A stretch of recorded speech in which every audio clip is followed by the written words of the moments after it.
안녕하세요. 오늘 저희 손에 들린 자료, 권혁철 목사님의 창세기 28장 해설인데요. 이 믿음이 어떻게 이어지고 또 그 본질이 뭘까? 이걸 아주 흥미로운 시각으로 풀어내고 있습니다. 자, 그래서 이번 분석에서 저희가 함께 좀 파헤쳐 볼 질문은 이겁니다. 특히 그 가족 관계 안에서요. 진짜 믿음하고 그냥 모양만 갖춘 신앙, 이걸 가르는 결정적인 차이가 과연 뭘까? 야곱과 에서 이 두 형제의 갈림길을 보면서 한번 답을 찾아가 보죠. 이 자료가 좋은 길잡이가 될 것 같습니다. 네, 맞습니다. 이 자료는 단순히 성경 이야기를 이렇게 쭉 나열하는 데 그치지 않고요. 인간적인 약점이나 실수가 많은 그런 상황 속에서도 이 하나님의 큰 그림이 어떻게 그 본질에 충실한 순종을 통해 펼쳐지는가 그 원리를 좀 파고들고 있어요. 여기서 말하는 본질이란 게 과연 뭘지 같이 좀 자세히 들여다보면 좋겠습니다. 이야기 시작이 이제 이삭과 리브가 부부잖아요. 그 앞선 이야기에서는 자식들에 향한 부모의 편애 때문에 야곱이랑 에서 사이의 갈등이 아주 깊었죠. 네, 그렇죠. 그런데 이 28장에 들어서면서 분위기가 확 달라집니다. 리브가가 먼저 남편 이삭에게 가서 에서의 그 가나안 아내들 때문에 나 너무 힘들다 이렇게 토로하는 장면이 나오는데 이 대화, 이게 왜 중요한가요? 이게 표면적으로는 그냥 부부간의 어떤 해묵은 갈등이 풀리는 것처럼 보일 수도 있는데요. 자료는 그 이상의 의미를 짚어냅니다. 이게 뭐냐면 자녀의 미래, 그리고 신앙 전수라는 더 깊은 영적인 문제에 대해서 오랫동안 좀 어긋나 있었던 부부의 마음이 다시 연결되기 시작하는 그런 전환점이라는 거죠. 전환점이요? 네, 각자 다른 자식을 편애하면서 분열됐던 이삭과 리브가가 하나님의 약속이라는 그 신앙의 본질 앞에서 다시 공감대를 만들어가기 시작했다는 거. 여기에 큰 의미가 있는 겁니다. 그러니까 단순한 불평이나 하소연이 아니었군요. 흩어졌던 신앙의 초점을 다시 맞추는 그런 계기가 되었다 이 말씀이시네요. 바로 그거죠. 그 대화 이후에 이삭이 야곱을 따로 부르지 않습니까? 그리고 축복을 하죠.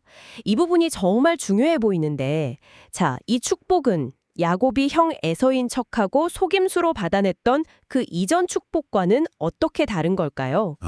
그게 결정적인 차이가 바로 축복의 내용 그 자체에 있습니다. 자료에서도 이 점을 굉장히 강조하는데요.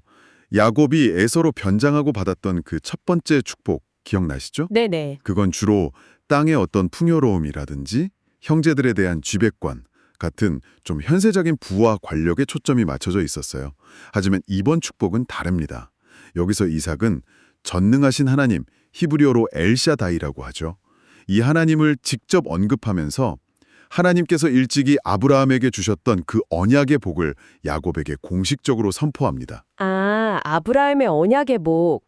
그게 구체적으로 어떤 내용이었는지 다시 한 번만 좀 짚어주시겠어요? 복잡해서요? 네, 핵심은 크게 세 가지로 요약할 수 있습니다. 첫째는 땅에 대한 약속이고요. 둘째는 자손이 하늘의 별처럼 번성하리라는 약속. 그리고 셋째는 야곱과 그의 후손을 통해서 세상 모든 민족이 복을 받게 될 것이다. 즉, 복의 근원이 되리라는 약속이죠. 이건 단순히 한 개인의 성공이나 가문의 번영을 비는 수준을 훨씬 넘어섭니다. 이건 하나님의 그 거대한 구원 계획, 그리고 그 약속의 정통성이 이제 야곱에게로 공식적으로 계승되었다. 이걸 선언하는 의미가 있어요. 그래서 자료는 이 순간이야말로 이삭의 영적인 분별력, 그 시선이 회복되었음을 보여주는 아주 중요한 증거라고 해석하는 겁니다. 와, 정말 무게감이 전혀 다른 축복이네요. 단순 반복이 아니라 그야말로 언약 계승자로서의 공인, 딱 도장을 찍어준 거군요. 네, 그렇습니다. 이 축복을 받고 이제 야곱은 길을 떠납니다. 외삼촌 라반이 있는 하란으로 가잖아요. 자료에서는 이 여정을 그의 할아버지 아브라함이 고향을 떠났던 그 길, 또 어머니 리브가가 이삭을 만나러 낯선 땅으로 향했던 그 믿음의 발걸음, 여기에 비유를 하던데요. 이게 왜 중요할까요? 사실 야곱 입장에서는 집을 떠나서 앞날이 캄캄하고 어쩌면 위험할 수도 있는 길이었을 텐데요. 바로 그 점입니다. 그 불확실하고 때로는 위험해 보이는 그 여정 자체가 믿음의 본질과 연결된다고 자료는 설명해요. 믿음의 길이라는 게 종종 안락하거나 예측 가능한 길이 아니라는 거죠. 여기서 중요한 건 이 여정의 동기예요. 동기요? 네, 야곱이 떠난 게 물론 형의 복수가 두려운 마음도 있었겠지만 그것이 주 목적이라기보다는 아버지 이삭의 영적인 권면과 축복, 다시 말해 하나님의 인도하심에 대한 그 신뢰에 기반한 순종의 발걸음이었다는 점입니다. 아브라함이나 리브가가 그랬던 것처럼 눈앞의 상황은 좀 불확실해도 하나님의 약속, 여기서는 아버지의 축복과 지시겠죠. 그걸 붙들고 나갈 때 그 길이 바로 은혜의 통로가 된다는 의미입니다. 이 과정에서 야곱에게 요구되었던 신뢰의 깊이가 상당했을 거라고 짐작할 수 있죠. 아, 그러니까 도망치는 게 아니라 믿음의 순종으로 이끌어진 여정이다. 이 관점이 아주 인상적이네요. 자, 그런데 이 모든 과정을 지켜보는 또 다른 인물이 있죠. 바로 에서입니다. 네, 에서가 있죠. 에서는 아버지가 자기의 가나안 아내들을 영 탐탁지 않아 한다는 것, 그리고 동생 야곱이 축복을 받고 친척에게로 떠나는 걸 봤어요. 그래서 나름대로 이 상황을 좀 수습하려고 움직이죠. 아브라함의 다른 아들 이스마엘의 딸 마할랏과 결혼합니다. 이거 언뜻 보면 이것도 뭐 일리가 있는 행동 같아요. 아버지가 싫어하시는 가나안 여인 대신에 어쨌든 아브라함 집안의 여인을 선택한 거니까요. 그렇죠? 바로 이 지점에서 자료가 말하는 본질 대 형식이라는 핵심 주제가 아주 선명하게 드러나는 겁니다. 에서의 행동, 겉으로 보면 분명히 아버지 뜻에 따르려는 시도처럼 보입니다. 가나안 여인 피했죠. 할아버지 아브라함 혈족 중에서 아내 맞이했죠. 네. 하지만 자료는 그 선택의 핵심이 완전히 달랐다고 지적해요. 왜 하필 이스마엘의 딸이었을까요? 이게 중요해요.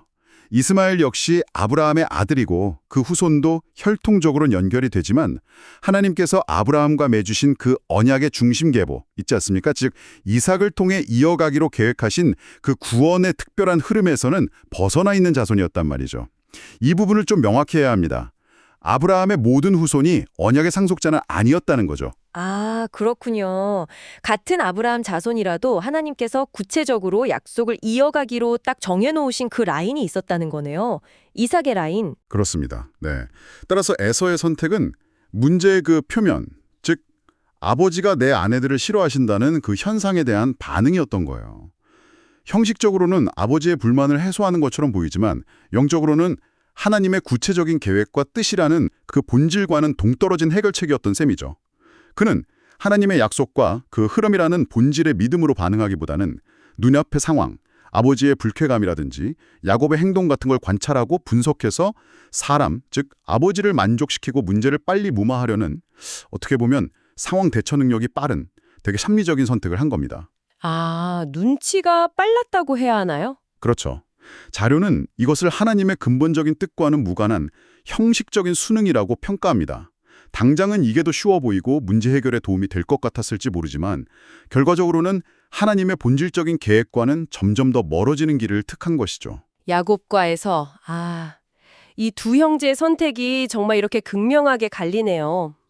정리해보면 야곱은 아버지의 축복과 지시를 따라서 비록 낯설고 어렵지만 하나님이 약속하신 그 본질적인 길을 택했고, 에서는 자신의 판단과 상황 인식을 바탕으로 해서 합리적으로 보이고 당장의 문제를 해결할 수 있는 좀 쉬운 길, 즉 형식적인 길을 택했다.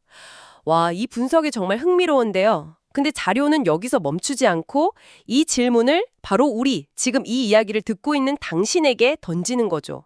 우리의 선택은 과연 어느 쪽에 더 가까울까 하고 말입니다. 네, 바로 그 점이 이 자료의 핵심적인 도전입니다.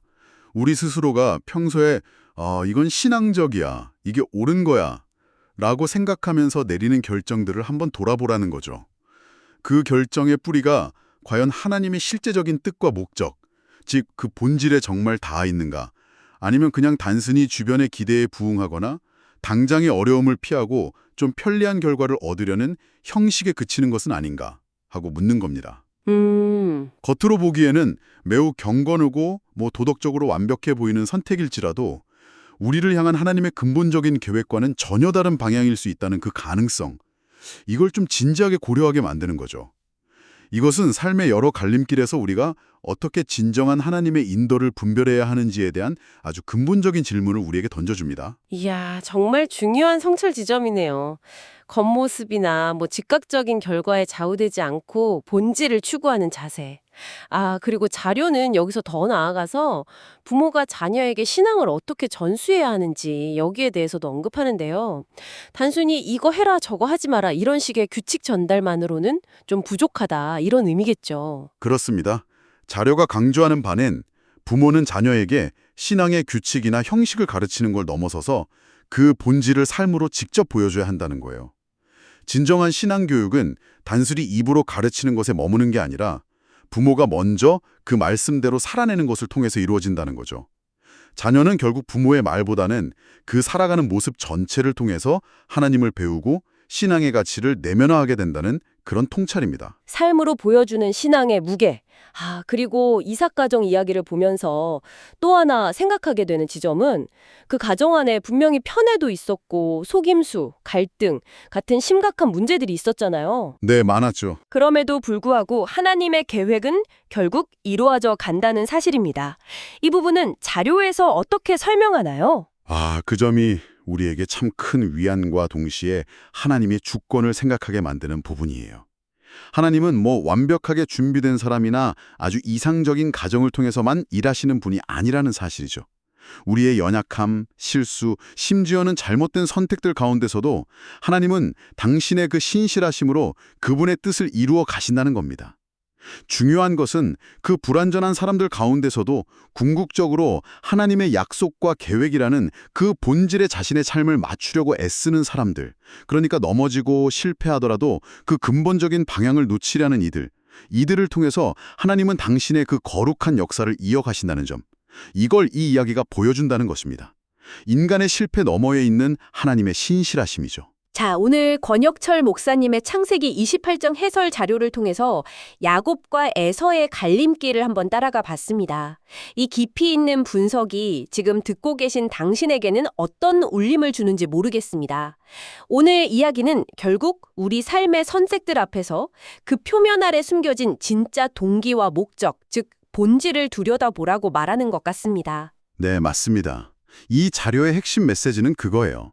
하나님께서 인정하시고 또 그분의 역사를 이어가는 데 사용하시는 참된 믿음이란 단순히 어떤 종교적인 외형을 갖추거나 눈앞의 문제를 해결하기 위한 손쉬운 방법을 찾는 게 아니라는 점입니다. 오히려 그것은 하나님의 근본적인 약속과 그분의 성품이라는 본질에 우리 자신을 기꺼이 맞춰가는 과정, 그 자체라는 거죠.